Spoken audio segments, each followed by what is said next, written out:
Hello everyone, welcome to another video. So I hope everyone's doing well, and today I just wanted to speak about prayer and how I manage prayer and what it looks like for me and what it could look like for you as well. So a lot of Catholics and Christians alike, we typically struggle with prayer, and people often have their own ways of prayer. People enjoy doing different things.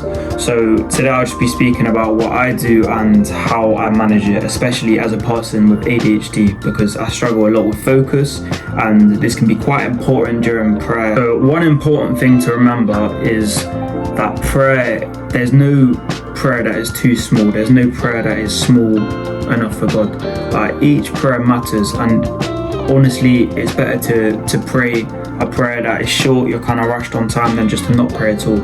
And it can look very different for you because it's about your relationship with God.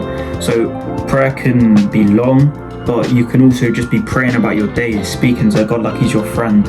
Like, there's so many different ways to pray, and you don't need to put too much pressure on it. So the device is called Pray, and the P stands for presence, the R stands for rejoice, the A stands for ask, and the Y stands for yield. So the start of the prayer is really just about presence. So it's about inviting the Holy Spirit. So what I usually do is I say, "Come Holy Spirit," 2 or 3 times, and this is just inviting the Holy Spirit in, just saying, "Come Holy Spirit, come," and then you can start to feel the presence of the Holy Spirit, and you can start to just invite the Holy Spirit into your prayer, and just take that time at the start of your prayer, just to, before you start saying anything else, just start just asking for the presence of God, and just start to feel it and just resonate with that. And then the second one is to rejoice. So this is just to thank God for everything that he's doing for you, for everything going good in your life, for everything that you take for granted. And this is so important, and honestly we take so much things for granted, just being able to have a roof over our heads, any food or water that we are provided, because we may complain about our situation a lot of times, but there's always somebody with a worse situation, someone that is just wishing and begging to be in our shoes.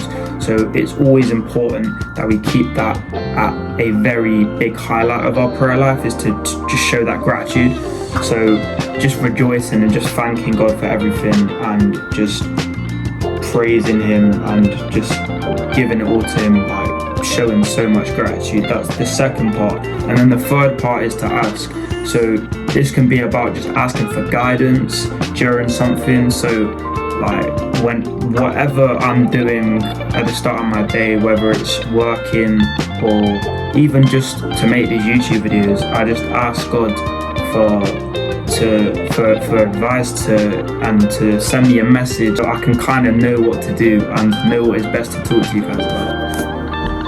And when I say ask, I don't mean because I think this is a typical thing that people kind of have as a misconception with prayer. I don't mean to just be asking for a new Nintendo, or asking to I don't know, get better at ranked on Fortnite or something, or just get to a better rank in Ultimate Team or FIFA. It's not about that, and you shouldn't necessarily be asking for personal things and for kind of gifts in that way, because that is just asking for material things and material things to come to you, and that isn't necessarily what prayer is about. It's more to ask for guidance and to ask for strength and to ask for anything you feel you need. When you're struggling, there's a lot of things that you need, and just give that all to God. And the final part of my typical prayer that I use often is yield.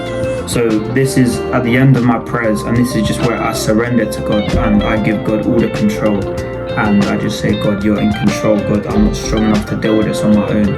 And I pray that, and I give all the control to God, because truthfully, we aren't in control, we aren't in full control, and we can't control everything by ourselves. We need God to help us. We need the strength and grace of the Lord.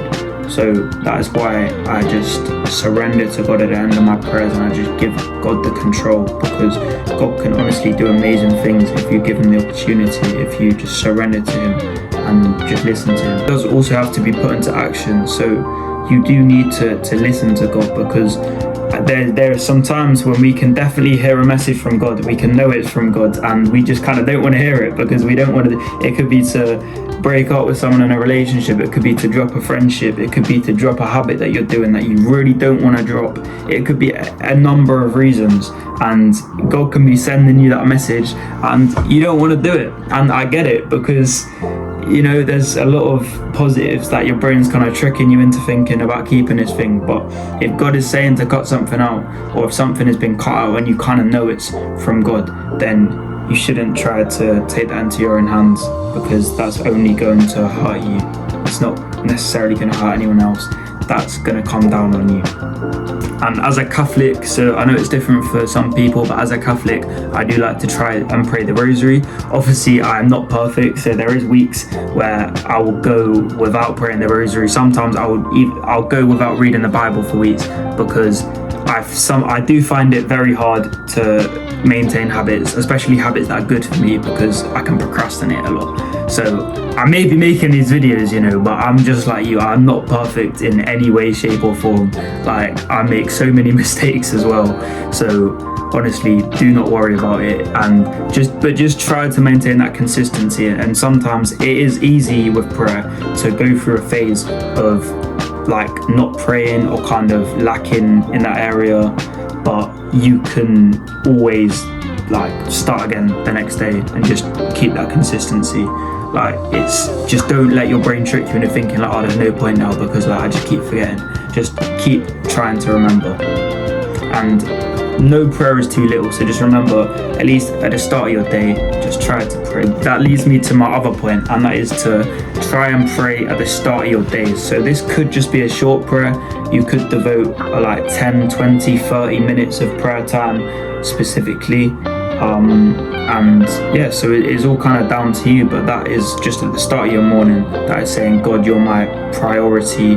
God, you're the first thing I turn to in the morning, and you're just able to pray and give it all to God to start your day off. Yeah, guys, I know prayer can be difficult. Like, it's so many people share the same experience with you. It's not easy at the end of the day, but just you gotta keep working hard. You gotta keep working at it, and because honestly, prayer is so powerful. Like, whenever you're going through stuff, just keep remembering to pray, because it is so important.